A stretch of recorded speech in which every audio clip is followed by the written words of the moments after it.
Olá, olá, olá para você que me acompanha. Estamos começando mais uma edição do nosso InovaCast. Sim, é o videocast que trata de inovação digital, sobretudo na gestão pública, nesse nosso universo que estamos tão afeiçoados aqui no Tribunal de Contas do Estado de São Paulo e também com o Ministério Público de Contas, que são parceiros na criação desse nosso projeto InovaCast, Eficiência e Inovação para transformar cidades. Esse é a nossa ideia. Se você está caindo de paraquedas agora por aqui, não conhece o nosso produto, vem do Inova São Paulo, um evento que foi realizado em 2023, foi muito disruptivo, um evento online, também presencial, muita gente legal participando, e nós pensamos, não podemos deixar esse assunto morrer dessa maneira, terminar apenas em um evento. Continuamos aqui na nossa série de videocasts, enquanto já estamos preparando o Inova São Paulo 2024. Fui proibido de dar spoilers nos últimos programas, eu recebi uma séria chamada de atenção dos meus chefes. Mentira, gente, óbvio, brincadeira, mas a gente não quer estragar a surpresa. Mas o que eu posso dizer é que os assuntos que serão abordados ao longo do ano, aqui nos nossos videocasts, são muito relevantes. Os assuntos que serão abordados no Inova São Paulo 2024 da mesma maneira. Então, vá se atualizando por aqui, visite também as nossas redes sociais que aparecem aqui embaixo para você saber de tudo o que acontece nesse assunto. E o episódio de hoje é justamente Brasil 4.0, rumo a um país mais digital e menos desigual. Será que é possível? Essa pergunta você certamente está me fazendo enquanto acompanha a nossa programação. Bom, eu não vou responder sozinho esses questionamentos.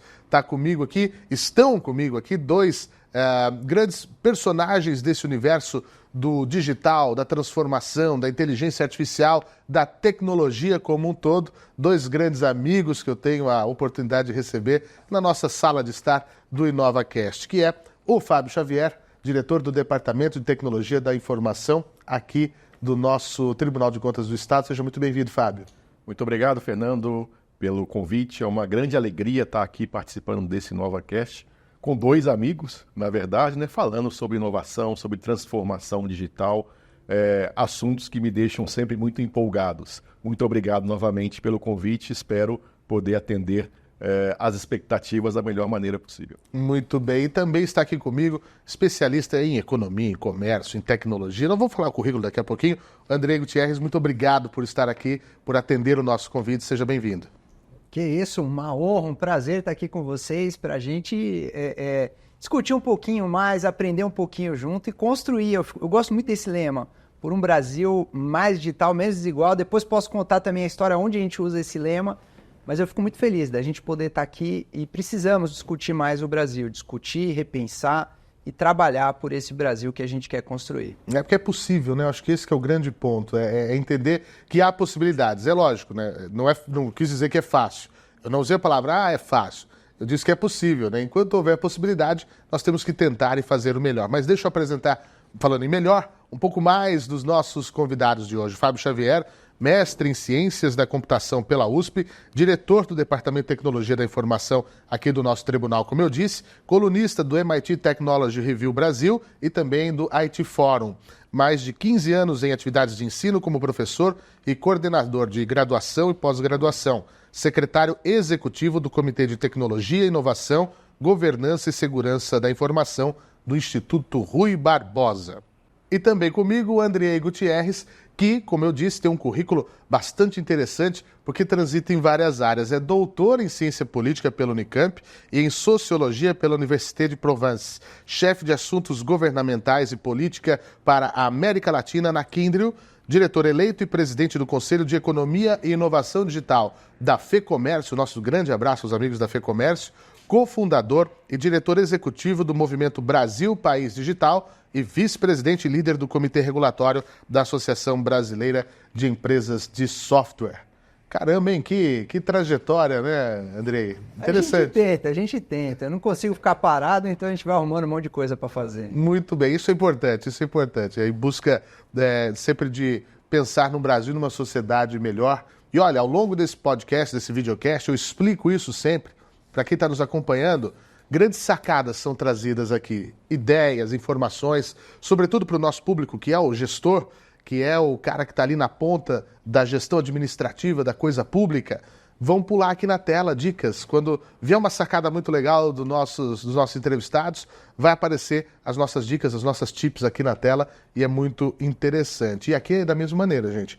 Um pode entrar na conversa do outro, a gente vai sempre acrescentando o que temos para falar. Mas eu já começo aqui falando justamente sobre a atual estratégia brasileira para a transformação digital. Tem a portaria do Ministério da Ciência e Tecnologia, portaria 6.543 de 22, que propõe diretrizes. Foi criado um ciclo 22-26 e temos metas, temos ideias, temos coisas a alcançar.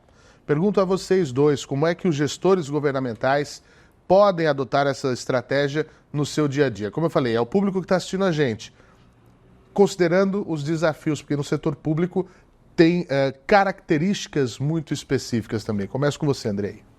Rapaz, boa pergunta. Eu tenho um carinho muito grande pela estratégia brasileira de transformação digital, trabalhei muito por ela, inclusive com inputs, ajudando aí nos estágios iniciais.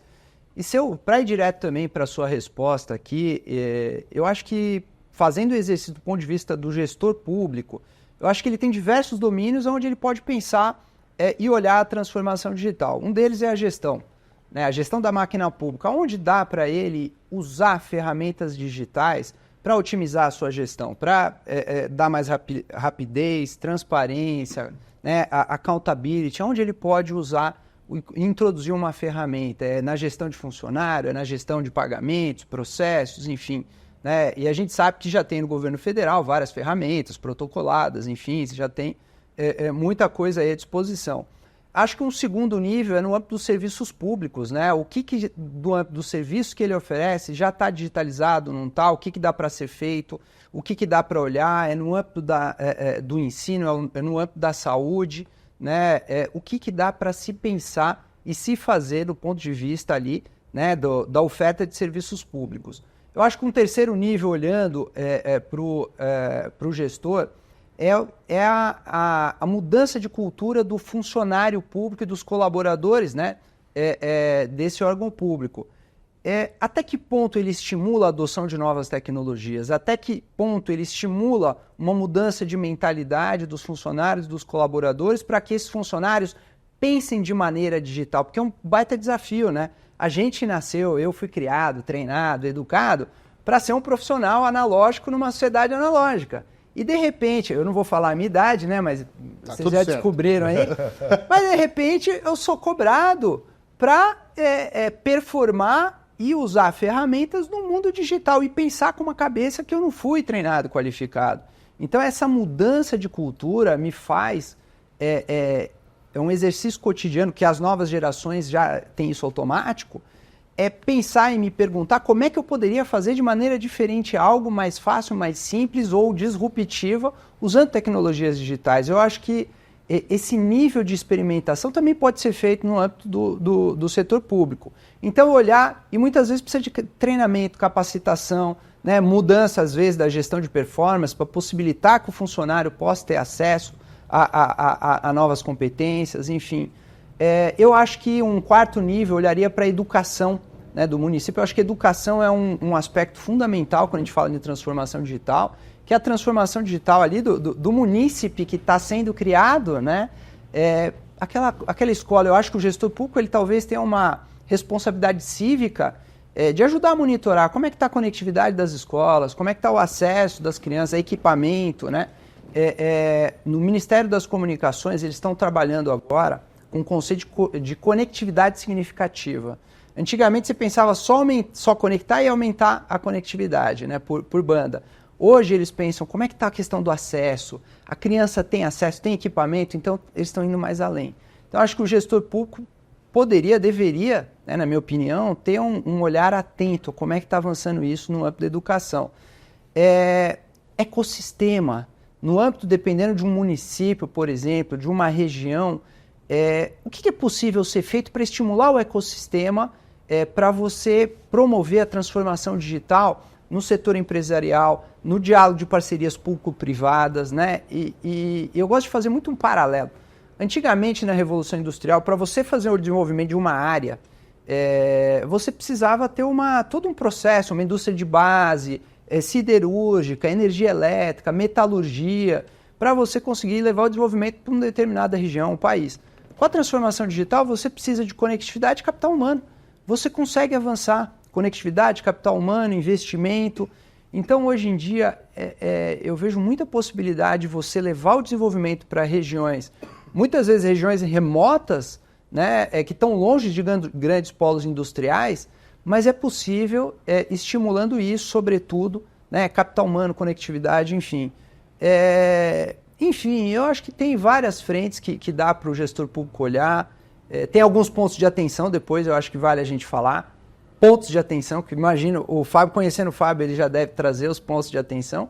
Mas para a gente começar o nosso bate-bola, acho que são alguns pontos essenciais aí para o gestor público estar olhando.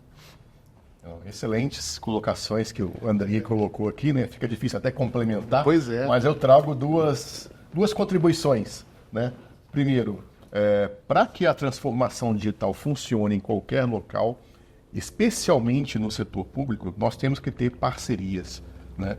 E no setor público é fundamental, justamente para poder desenvolver as capacidades digitais dos servidores públicos e da população em geral. Então nós temos que ter uma parceria entre o setor público, o meio produtivo, a indústria, o comércio e também a academia, universidades. Então esse triângulo é fundamental para que a gente possa incentivar,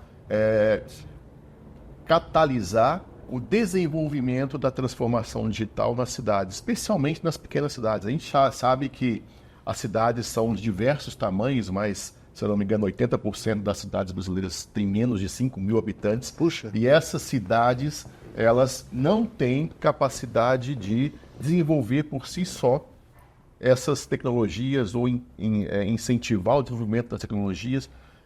Muitas vezes não tem sequer servidores, funcionários capacitados para poder fazer essa transformação digital, trazer a correta aplicação da tecnologia para melhorar a vida do cidadão, que é o importante, né? A gente tem que melhorar e pensar no cidadão, oferecer serviços de capacidade, serviços que permitam que o cidadão faça a maior parte das suas atividades de interação com o poder público da sua casa, por exemplo. O CETIC-BR, se não me engano, fez uma pesquisa recente do uso da tecnologia nas cidades, né? A tecnologia nas cidades, e especialmente fez uma pergunta que me deixou bastante perplexo, na verdade, né? Quais são os serviços digitais que você fornece para os cidadãos? Em primeiro lugar, formulário na internet. Então, o que é isso? Isso é serviço digital? Uau! Puxa Ele vai vida. lá, o cidadão entra no site da prefeitura, baixa o PDF, preenche a mão e leva na prefeitura, Isso, né? isso. O que isso adiantou de alguma forma para o cidadão e até mesmo para a prefeitura? Vai ter que ter um funcionário para receber, verificar. Protocolar, Sim, então, um carimbo. esse era o primeiro, o top 1, o primeiro serviço digital fornecido pelas cidades, pelas prefeituras para o cidadão. E isso é digitalizar a burocracia. Totalmente. Não é o caso, né? Você tem que otimizar os processos com a tecnologia. E ao otimizar, identificar os processos e otimizar esses processos, você consegue ver gargalos que podem ser melhorados ou até mesmo suprimidos. E eu aposto que muitos vão ser até suprimidos, a maior parte. Sim. Né? E aí um serviço que realmente gera valor, que estava lá em último lugar, é aquilo que fazer, por exemplo, matrícula online, agendar consulta online sem que a pessoa tenha que ir para a porta de uma UBS para poder esperar uma consulta. Tem gente que tem que madrugar, mal dorme, 3 da manhã está lá na porta, porque são 20 senhas que vão ser distribuídas. Poxa. Sim, não. Isso não tem por que fazer mais presencialmente como é feito. Eu tenho um caso de um conhecido que foi para a UBS com o braço quebrado e teve que ficar na UBS 3 dias esperando uma vaga no hospital público. Não podia ir para casa porque senão saía da fila. Que tipo de serviço é esse fornecido para o cidadão? Não é? Se o cara está precisando, quebrou o braço, está precisando de uma cirurgia, por que ele tem que ficar na UBS, num corredor, numa maca, esperando uma vaga e não pode ir para casa já com a sua vaga, com a sua fila virtual definida, né? E aí quando tivesse a vaga, chamaria a pessoa. Então esse tipo de identificação de pontos de melhoria em que a tecnologia pode e deve ajudar são fundamentais para que a transformação digital chegue aonde tem que chegar, que é o cidadão. Né? E isso é fundamental. Precisa ter, e isso eu venho falando aqui nos episódios anteriores, para que a gente tenha uma transformação digital de verdade, projetos inovadores, disruptivos e transformadores, óbvio, nós precisamos de muita tecnologia, mas antes nós precisamos de uma coisa muito simples, que é um olhar humanizado sobre os processos, sobre as coisas e sobre as pessoas. Quando a gente para pensar, quando a gente consegue, né, ter esse olhar, o gestor, sobretudo, fala, poxa, não dá para o camarada ficar lá, imagina a dor, o desconforto, ocupando também uma outra, né, uma maca que seja, que poderia estar em uso. Será que não falta isso, né? Primeiramente o olhar humanizado, que quando as pessoas falam de tecnologia é a desumanização. Não, pelo contrário, é como tornar a vida mais confortável, mais fácil, mais simples, né? É isso. Posso pegar gancho nessa sua fala? Eu achei muito boa. Antes de você falar, eu estava pensando aqui muito na experiência que a gente tem no setor de tecnologia. E o setor de tecnologia meio que ali meados dos anos 2000 foi revolucionado muito. Quando você esperava fazer antes um software, você levava meses, anos para preparar um software, soltar na praça. De repente, o setor de tecnologia, com os aplicativos, né, as aplicações, com celulares, etc., começou a ter que soltar aquilo para atender uma necessidade imediata, e o aprimoramento é ao longo do tempo. Então, é muito experimental. E essa cultura que começou no software, começou a ir para outros setores da sociedade. E aí a gente começou a desenvolver, e eu vi muito isso, tanto eu era na época da IBM, mas depois isso começou a cascatear para outras empresas, que era a questão do user experience, a experiência do usuário. E baseado na experiência do usuário, você começou a ter metodologias, isso do mercado em geral, isso aí não é exclusividade da IBM, mas metodologias de design thinking, que eles chamam, né, de pensamento de desenvolvimento de um processo, de um produto, de um serviço baseado no usuário. E o usuário pode ser, e aí a gente voltando aqui, né, para a nossa experiência, o usuário pode ser o cidadão que usa um hospital, o usuário pode ser o contribuinte que vai pagar um imposto municipal, né? O usuário pode ser o funcionário público que usa os sistemas e também é penalizado pela burocracia, né? Isso é o Citizen Experience. Já tem esse conceito também no mercado do Citizen Experience. É você colocar o cidadão no centro do seu objetivo na hora de implantar uma tecnologia, uma nova até política, né? Tudo isso é importantíssimo você considerar lá o usuário, que é o cidadão. Como o cidadão vai se sentir tendo que ficar no hospital? Por que eu não posso otimizar isso, criando uma fila virtual, identificando prioridades, e aí quando o cara estiver na casa dele, surgiu a vaga para atendê-lo, liga para ele, ele vai, né? Então você pode otimizar isso colocando o cidadão realmente no centro. Eu acho que essa experiência da migração de User Experience para o Citizen Experience, eu acho que é fundamental e deve estar na cabeça de todo gestor público, né? Como melhorar a vida do cidadão. E isso tem processo, tem metodologia legal, a gente vê, né? Como é que o pessoal depois desencadeou. Você senta, você junta uma equipe multidisciplinar, você pensa você começa pensando nas dores daquele... o que você falou, humanização, é muito isso mesmo. É partir das dores, dos percalços, para pensar qual vai ser a experiência. Eles falam, uau, é muito americano, né? Mas como é que faz o cara ficar de boca aberta? Caramba, que legal, eu tive uma experiência... Eu esperava vir aqui, ter uma burocracia, ficar X dias na UPA e me resolver alguma fila virtual. Caramba, fiquei fã desse... Sim. Então, como é que você faz para atingir essa experiência? Promover esse encantamento, né? Que o setor privado muitas vezes consegue. Né? A gente brinca, o jeito Disney de fazer as coisas, né? Que é sempre pelo encantamento. É isso que falta. E o processo, né? Aquela coisa do começar... E aí também tem uma questão importante que tem que ter o pé no chão. A gente, antes de começar aqui, a gente discutia, né? É bom você planejar, ter as suas grandes metas, mas tem que ter executáveis pequenos, né?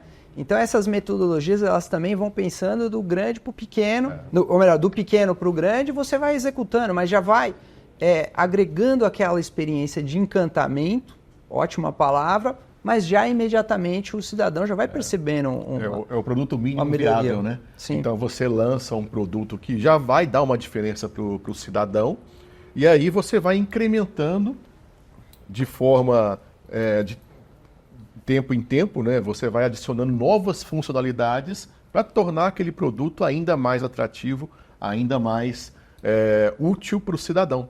Né? E isso a gente faz em tecnologia de sistema. A gente vai esperar lançar, por exemplo, para ter o sistema pronto para lançar? Não, vai demorar e a pessoa que precisava daquele sistema já vai até ter esquecido daquilo. Né? Então a gente vai lançando produtos mínimos, viáveis, e a partir desse produto mínimo vamos adicionando novas funcionalidades para resolver, atender, atacar outras dores. E vai alimentando, né?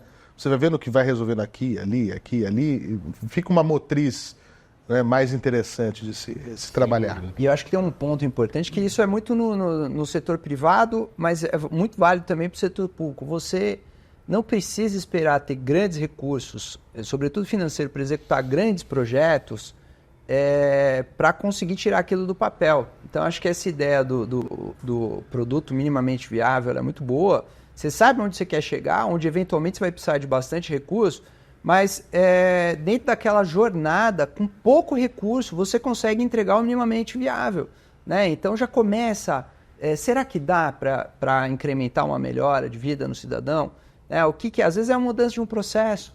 Né? Às vezes não precisa de introdução de muitas grandes tecnologias, etc. Às vezes aproveita algo que já tem, mas é aquela coisa. Por isso que eu gosto muito da questão, e eu, na minha fala inicial, gastei um pouco mais de tempo falando da cultura. Eu acho que é uma questão de mudança de cultura, não é uma questão de adoção de tecnologia. Lá na frente vai ser também, mas é uma questão de mudança de cultura, de humanização, de encantamento, né? E de querer resolver ali usando pouco, não necessariamente muitos recursos, mas usando mais efetivamente com uma mentalidade talvez digital, né? Nesse processo, produtos, serviços, de maneira transversal, ter o cidadão, ter um funcionário público também, né? O colaborador de uma prefeitura, ele também é um usuário que também tem que ser atendido, ele não tem que ser penalizado com burocracia, né? Também, enfim. Todos são cidadãos. Todos né? são cidadãos. Né? O servidor ali, ele também, antes de tudo, ele é um cidadão. Né?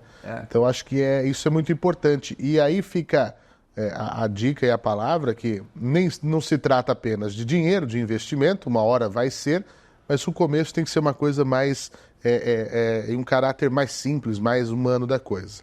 Agora veja, no ano passado, em 2023, o Brasil perdeu 5 posições, passando para um incômodo 57º lugar no ranking de competitividade digital divulgado pelo IMD World Competitiveness.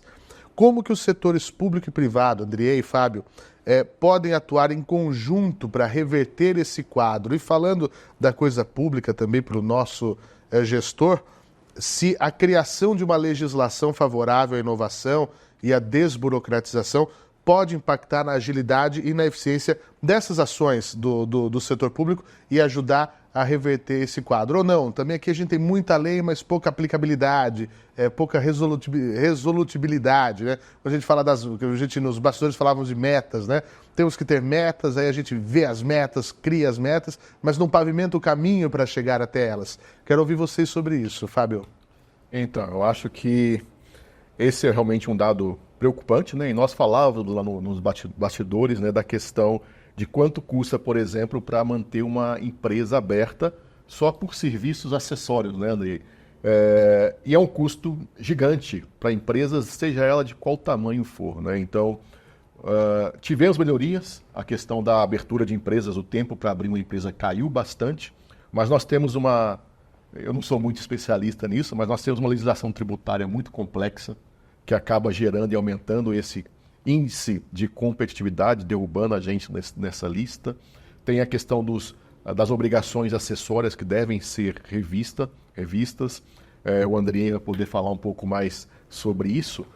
E em relação à legislação, eu sou mais de pensar que a legislação pode até ajudar, mas é mais importante que nós tenhamos agentes políticos, agentes públicos mais engajados na busca por uma maior digitalização dos processos para aumentar a competitividade. Né? A gente tem que ter realmente caminhos, gente que faz acontecer, que acaba liberando um pouco essa burocratização para que a gente tenha empresas mais competitivas. Temos que ter uma grande parceria entre governo, entre academia. Hoje em dia, as universidades, a academia, muitas vezes é distorcida, é desalinhada com a realidade das empresas, não gera o conhecimento, tecnologia, não gera, muitas vezes, soluções para que o mercado precisa, né? Soluções que o mercado está atrás. Então, há que ter uma aproximação entre a academia e o mercado para que a gente tenha uma maior competitividade na nossa indústria brasileira. E isso é fundamental, eu acho até mais fundamental do que a criação de novas legislações, né? Eu não sei o que o Andrei pensa disso, mas eu acho que a gente precisa de gente que faça, né? Não gente só que escreva ou que legisle sobre como fazer, né? Temos que ter lá a pessoa que vai fazer acontecer aquilo que já está escrito, né? Muito bom. Recentemente, a gente estava tendo uma coletiva de imprensa lá pela ABS, Associação Brasileira das Empresas de Software, que eu sou vice-presidente, e eu topei com essa pergunta, né? O que vocês estão fazendo algum estudo para subsidiar, né, a transformação digital, para a gente avançar? E eu parei para fazer essa reflexão. A gente já tem muito estudo, tem indicadores, esse próprio indicador do MD, que eu topei, acho que ele é de dezembro, e se eu não me engano, nesse indicador, que é muito importante, um dos critérios para a queda do Brasil foi a baixa qualificação de mão de obra. A gente não está olhando, não está atento, e aí você tem um debate sobre qualificação, sobre retenção de mão de obra qualificada no país, né? E a gente tem a qualificação não só a técnico, programador, etc., mas enfim, a gente discutia também o usuário da tecnologia, né? A pessoa no comércio que vai usar um chatbot, enfim, vai usar uma plataforma digital, isso tudo também faz parte de qualificação. E o Brasil tem tropeçado, em algumas frentes tem avançado muito, como a área de governo digital, acho que o gov.br é um grande case internacional. Sim. O Brasil, ao contrário, eu acho que também tem que elogiar onde está subindo, né? Claro. E nessa área de governo digital a gente vê que é um projeto de Estado mesmo, que tem acontecido independentemente das gestões que saem. E eu acompanho isso um pouco de perto, desde o EPING ali da década de 90, a coisa está avançando. Era Fernando Henrique ainda, se eu não me engano. Mas quando a gente olha para o que precisa ser feito, eu concordo com o Fábio, a gente já tem muita lei, já tem muito estudo, mesmo estudo, né? A própria estratégia brasileira de transformação digital, ela é muito boa, mas a gente não consegue tirar no papel, pelo menos boa parte daquilo que deveria ser e é essencial e fundamental. Então, acho que a gente precisa muito, primeiro, avançar na cultura, né? Na cultura e esse país entender as pessoas, os gestores, né, do setor público, privado, tomadores de decisão, entender que a gente precisa de um projeto de nação para a era digital. A gente não tem um projeto de nação, um projeto não só que vai ter desenvolvimento econômico, mas desenvolvimento social, que vai ter o desenvolvimento econômico inclusivo com meio de formação, de qualificação. Então, eu acho que esse exercício tem que ser feito. E tem, em todos os níveis isso tem que ser feito, no nível do setor público, no setor privado, no setor público, município, estado, governo federal. Cada um, eu acho que tem qual a sua reflexão que vai ser feita para a gente entender como é que ele pode alavancar. A gente discutir aqui o que no âmbito de um município pode ser feito. No âmbito federal, por exemplo, a gente vem discutindo a estratégia brasileira de transformação digital, ela nunca avançou porque a governança não funciona direito, né? É triste ver isso, mas a gente precisa avançar na governança para, de fato, ter cobrança, para, de fato, ter prestação de contas pública do que está avançando e cobrança para que as coisas possam avançar, né? Indicadores, as metas, enfim. Então, eu acredito muito na cultura. A gente precisa cobrar, a gente precisa participar e a gente precisa acompanhar essa transformação digital para que ela, de fato, avance, né? E são vários níveis. A adoção de tecnologia por parte de pequenas e médias empresas, como é que está o acesso dela a, por exemplo, softwares de gestão, de RPs, né? A gente fala muito de RPs, as empresas estão avançando nos RPs, e aí entra numa questão fundamental, as empresas têm funcionário que vão saber usar esses ERPs, né? E às vezes é treinamento simples, usar um sistema de gestão de folha de pagamento, sistema de gestão de pagamento de fornecedores, né? Então, acho que passa por todo esse tipo de treinamento, de capacitação, que a gente precisa discutir no âmbito do setor público, no âmbito do setor privado, em várias frentes, né? Mas a gente precisa avançar e seguir avançando com estratégia, com clareza, E a gente tem, como país, a gente tem bons documentos. Eu acho que a Estratégia Brasileira de Transformação Digital é uma boa referência para a gente ler, ter em mente e ir avançando pouco a pouco, né? Eu acho que a gente precisa seguir avançando e cobrando e fazendo parte, ao mesmo tempo ajudando a construir. Não é só cobrar também, né? Acho que todos temos a nossa parcela, a nossa responsabilidade aí nesse processo. Sim, tem que ser partícipe, né? E a requalificação, como você falou, e até a qualificação das pessoas para trabalhar nesse mundo digital é fundamental. Hoje em dia nós temos que pensar, por exemplo, em introduzir, talvez, novos temas, novos assuntos na educação básica, educação infantil, por exemplo, tecnologia em si, inteligência artificial, conectividade, internet, cibersegurança, para que a pessoa já cresça com essa cultura desde pequenininha, desde lá a escola básica, né? Além disso, nós temos que nos preocupar também com quem já está no mercado. Essas pessoas que hoje em dia, muitas vezes, não vão ter mais a sua ocupação principal atendida porque vai ser eventualmente substituída por uma tecnologia. É preocupação da pessoa se requalificar, sim, mas é preocupação também da sociedade em geral, do governo, das empresas que estão ali aplicando tecnologia. Então, nós temos que trabalhar sempre em conjunto para requalificar aquela pessoa. Aquela pessoa não pode ser abandonada à sua própria sorte, né? E as empresas têm responsabilidade nisso também. Também tem um papel fundamental para esse trabalho. O governo também tem um trabalho fundamental e importante nessa requalificação. Então, nós temos que pensar bastante nisso. E hoje em dia, a gente sempre fala uma sociedade data-driven, né, orientada a dados. Mas o que é isso, né? Vai perguntar para uma pessoa comum o que é você tomar uma decisão orientada a dados. Então, era a minha próxima pergunta. Já deixa eu entrar nessa questão dos dados, porque como jornalista, né, eu adoro dados. Informação, me municia, eu sempre ficava assim nas minhas fontes. Não, tá acontecendo tal coisa, me dá, eu preciso de dados, eu preciso, né, é a farinha que vai engrossar aquela massa, né?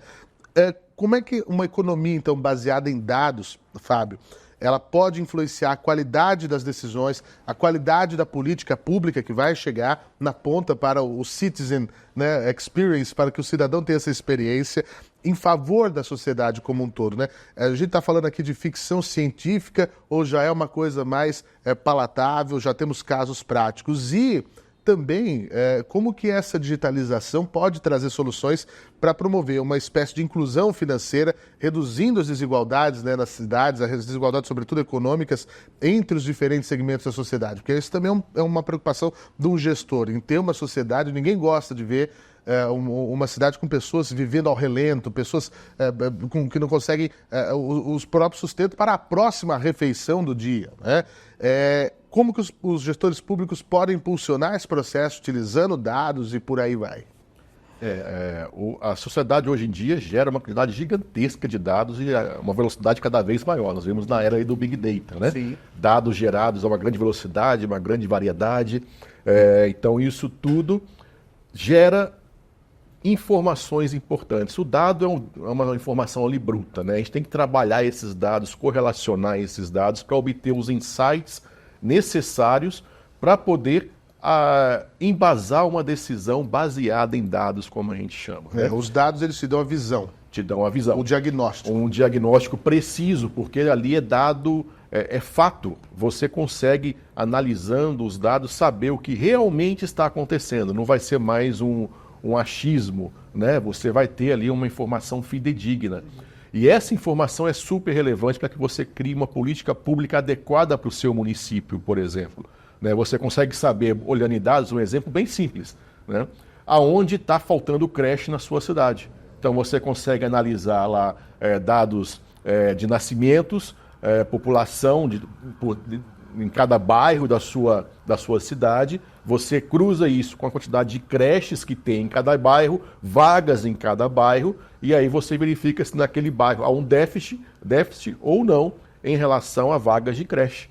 E aí você consegue criar uma política pública para investir na ampliação de vagas naquele local aonde está tendo mais demanda, ou onde está tendo uma fila maior. E isso tem outros impactos muito positivos. Você vai evitar que a população tenha que se deslocar de uma área para outra para levar a criança para a creche. você vai gerar uma economia para aquela família que não vai ter o gasto de transporte, você vai gerar um bem-estar para a família que a pessoa, o pai e a mãe vão poder trabalhar, deixando a criança numa creche com segurança. Então, tudo isso baseado em uma informação, em um dado, um cruzamento de informações que te dá esses insights para que você possa aplicar bem o recurso público, né? Baseado realmente em dados fidedignos. Posso fazer um comentário aqui? E é interessante a gente ver como é que a gente tentava captar dados antes da revolução digital. Eu gosto muito da palavra revolução digital, que eu acho que é uma grande revolução. Sim. Antes você fazia uma pesquisa qualitativa, né? Eu fiz muita pesquisa, em opinião. Eu ia na periferia, com a planchetinha, quantos domingos, né? Sábado. Você fazia aquela pesquisa, aquilo era tratado estatisticamente, você tinha uma amostra qualitativamente, você tinha uma foto, né, de algo para tentar tomar uma decisão, uma política pública, sei lá, sobre onde afeta mais as pessoas. Você conseguia estatisticamente tratar aquele dado. Hoje, e o Fábio falou muito bem, a gente tem tanta informação, mas ao mesmo tempo a gente também tem tanta ferramenta que ajuda a gente a tratar essas informações e a coletar mais informações ainda para ter embasamento nas decisões. Eu vou fazer uma provocação aqui. Eu, como gestor, e se eu provocar, e hoje tem tecnologia, eu não sei se já tem pronta aqui no mercado, mas eu posso provocar o cidadão, por meio de um app de mensageria, um aplicativo de mensageria, você me responde aqui a pesquisa, onde está doendo mais? E eu posso chegar a todos os cidadãos respondendo aquele aplicativo, porque com uma inteligência artificial generativa eu consigo fazer o filtro. Você entendeu? Eu consigo fazer o filtro. Isso não é foto, isso é filme. Eu posso saber isso diariamente, semanalmente. Eu posso saber aonde aperta o calo do cidadão. Eu posso, por exemplo, fazer... É uma evolução do orçamento participativo com ferramentas digitais. Exatamente. Eu posso, por exemplo, ter uma metodologia de, eu lancei um programa de escola, cara, eu quero saber em tempo real como é que foi. Funcionou, não funcionou? E hoje eu tenho ferramenta para conseguir auferir, né, o resultado daquela política pública, daquele recurso que foi despendido. Isso é uma data-driven economy, usando ferramenta, que a gente já faz isso, né? Talvez data-driven é um pouco pessoal da tecnologia e tal, a gente já usa estatística é data-driven já há quantos anos, quantos séculos tem, talvez, né? Mas a precisão ela está muito maior, né? E se você for usar redes sociais, você chega num universo muito maior para captar essa insatisfação ou satisfação. Tem até análise de sentimento que você consegue saber com alguns cliques como é que está uma política que você implementou ou não, com base em manifestações nas redes sociais. Então, ferramentas e meios existem diversos, né? A questão é utilizar e aplicar.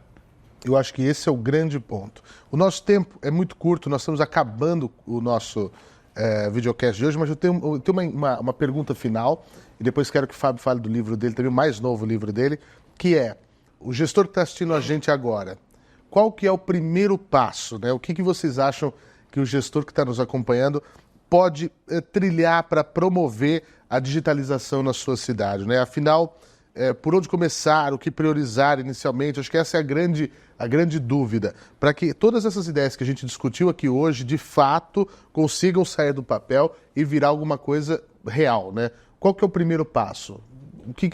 Começa por onde, Fábio, Andrei? Acho que o primeiro passo é ele identificar as dores do seu cidadão. Ele vai lá, de alguma forma, identificar aonde são os principais problemas enfrentados na sua cidade, e como ele pode otimizar aquele problema, né? Como ele pode resolver aquele problema, seja utilizando tecnologia, seja otimizando processos. Então aí ele já vai ter dado um grande passo para poder melhorar a vida do cidadão. Complementando, eu acho que nessa linha é multifacetado, né? Ele pode olhar para a gestão, ele pode olhar para os serviços, ele pode olhar, tentar ouvir o cidadão. Eu acho que aonde o calo aperta, aonde a gente vê uma grande dificuldade, aí você tem uma grande oportunidade para digitalizar as coisas, né? Eu vinha comentando aqui, a gente estava batendo um papo, de que eu fiquei indignado, né? Eu fui abrir um CNPJ e fiquei indignado com o custo da empresa de contabilidade, aí eu fui atrás, mapear, por que tem esse custo?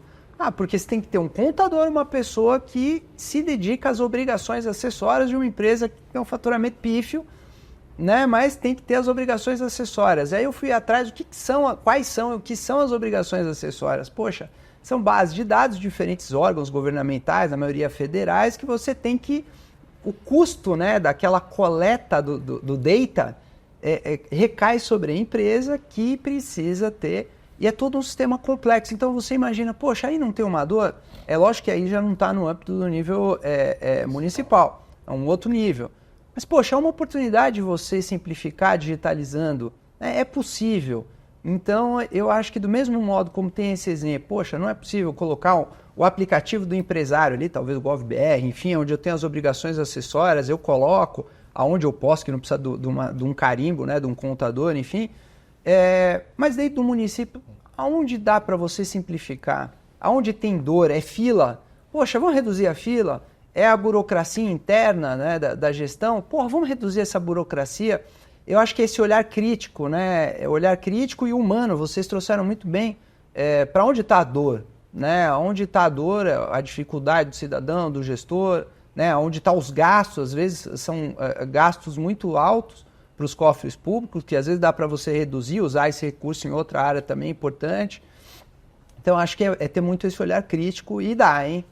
Criatividade, olhar crítico, pensar pequeno para chegar grande, começar pequeno com poucos recursos, fazer experimentação. Eu acho que essa cultura da experimentação, a gente deveria ser cada vez mais aberto, sobretudo ao setor público, para ele experimentar e errar, é lógico, vão ter muitos erros, mas a gente tem que estar aberto também para essa experimentação e daí a inovação vai nascendo, vai crescendo o corpo e vai ganhando, né? Vai avançando. O segredo é começar, é saber olhar, é identificar. Eu acho que esse é o grande ponto, né? Sim, tem que começar, né? Senão não... Tem que começar. Fabio, me conta do seu novo livro, temos aqui, pode mostra ele aqui pra gente. É um livro que foi lançado no final do ano passado, né? Sobre justamente tudo a ver com um tema nosso aqui, que é sobre transformação digital. Né? Então, é um livro que fala aí para líderes em geral, líderes em tecnologia, como fazer essa liderança, como liderar a transformação digital nas organizações, sejam elas públicas ou privadas. Então, é um livro que foi muito bem recebido no mercado, bem interessante. Está na lista da revista Exame dos 15 livros que devem ser lidos por líderes de tecnologia no mundo, e é o único livro de um autor brasileiro, né? Então isso nos dá muita alegria. Espero que quem tiver a oportunidade possa ler e mandar um feedback pra gente, né? Claro, se gostou, o que acha. Eu fico muito feliz de ter esse espaço aqui também para falar um pouquinho do livro. E como é que encontra? Está disponível na Amazon e nas principais livrarias online do Brasil. Só procurar. Mostra mais uma vez pra gente aí, ó. CEO 5.0, o guia definitivo para liderar a transformação digital, do meu amigo Fábio Correia Xavier. Aliás, entre amigos hoje aqui fica tudo muito mais fácil. E que orgulho, né, de poder ter amigos do mais alto gabarito para vir falar sobre transformação digital, sobre inovação, aquilo que a gente precisa para a cidade, que eu sempre digo aqui, para a cidade do futuro, e o futuro é hoje, né? Muito obrigado, Fábio, muito obrigado, Andrei, por terem estado aqui hoje. Voltem sempre, nós temos que continuar a falar, que quanto mais se fala, mais se cria e mais possibilidades acontecem. Muito obrigado. Sem dúvida. Prazer é meu. E a você que me acompanhou até agora, também muito obrigado pelo carinho da sua audiência. Lembramos, mais uma vez, que em nossas redes sociais você encontra absolutamente todas as informações sobre os nossos episódios passados, sobre o que estamos preparando para esse ano de 2024 e, claro, sempre eu conto com a sua presença, a sua participação e a sua audiência. Até o próximo episódio.